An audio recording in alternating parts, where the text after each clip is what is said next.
আমার দাদা আর আমার বাবা কি করলো এটা?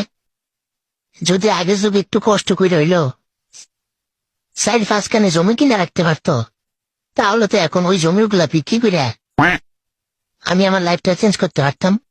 একটা মোটরসাইকেল কিনতাম, একটা ডুপ্লেক্স বাড়ি করতাম, একটা বিয়ে করতাম, আর বাকি টাকাগুলো ব্যাংকে রাখিয়া বনিয়া ঘুরতাম আর খাইতাম। কতই না ভালো হতো, হ্যাঁ? তাহলে তার এখন এত কষ্ট করা লাগে না। বৈশা বৈশা খাইতাম আর চিজ করতাম। উফ, কি একটা অবস্থা। যাই হোক, কিছু করার নাই।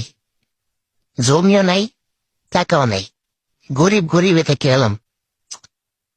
এটা আমার দোষ না, এটা হচ্ছে আমার বাপ দাদার দোষ।